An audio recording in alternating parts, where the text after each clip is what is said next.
دیکھو کسی غم پہ، چاہے وہ کربلا کا واقعہ ہو یا کوئی بھی غم ہو، اس پہ رونا آنا، اس پہ اللہ کی طرف سے پابندی نہیں ہے، یہ نیچرل ہے۔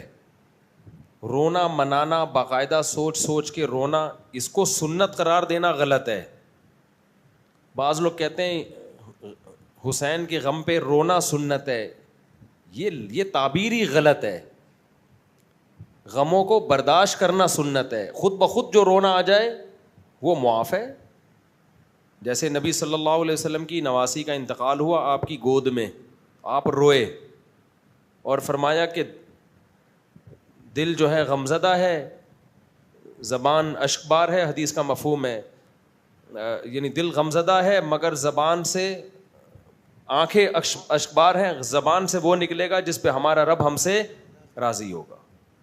وہی ہے کہ بھئی ہم اللہ کی تقدیر پہ راضی ہیں، تو غم منانے کی اجازت نہیں ہے، صبر کرنا ہے۔ جو غیر اختیاری ہے وہ معاف ہے، کیونکہ محبت تو ہے نا انسان کو۔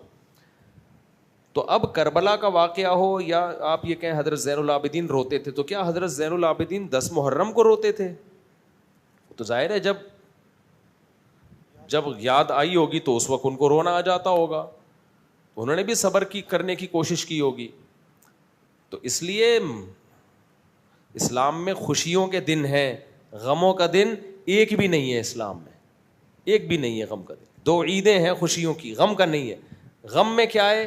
جب غم پہنچا ہے تو صبر کی کوشش کرو۔ جو غیر اختیاری غم ہو رہا ہے وہ اللہ کی طرف سے معاف ہے، کسی کا بھی ہو، اپنے بیٹے کا ہو، باپ کا ہو، بیوی کا ہو، شوہر کا ہو، دوست کا ہو، یا اہل بیت میں سے کسی کا ہو۔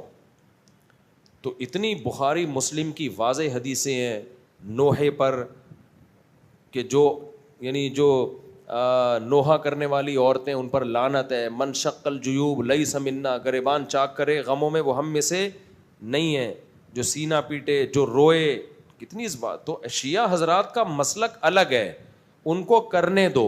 میں بار بار کہتا ہوں بھائی کسی کے مسلک کو چھیڑنے کی ضرورت نہیں ہے، نہ طنز کرنے کی ضرورت ہے۔ تو اب اس میں کیا ہے کہ جو اہل سنت والجماعت ہیں ان کے ہاں میت چاہے اہل بیت کی ہو یا کوئی بھی، اس پہ نوحہ کیا ہے؟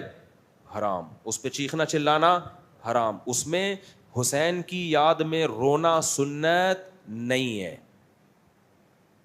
اب حضرت مولانا طارق جمیل صاحب ہمارے لیے قابل احترام ہیں، لیکن ان کی یہ دلیل بالکل سطحی دلیل ہے کہ نبی بھی روئے تھے تو حسین کی یاد میں رونا سنت ہے۔ بھائی نبی تو اپنی نواسی کے انتقال پہ بھی روئے تھے، تو کیا جب بھی وہ ڈیٹ آئے گی تو آپ بھی روئیں گے کیا؟ حضرت نبی کی نواسی کی جس دن انتقال ہوا تھا، نبی صلی اللہ علیہ وسلم سیدہ خدیجہ کی وفات پر بھی روئے ہوں گے، تو کیا جب بھی حضرت خدیجہ کی وفات کا دن آئے گا تو ہم روئیں گے؟ یہ تو بالکل ہی ایک سطحی سی حضرت نے بات کی ہے۔ اہل بیت کی محبت ہے حضرت کے دل میں تو جذبات میں کہے گا وہ۔ تو مسئلہ ویسے بھی مفتیوں سے پوچھا جاتا ہے جو پراپر افتاء کا کام کر رہے ہیں۔ تو اس لیے ہماری رائے میں حضرت کی سے مسٹیک ہوئی ہے، غلطی ہوئی ہے۔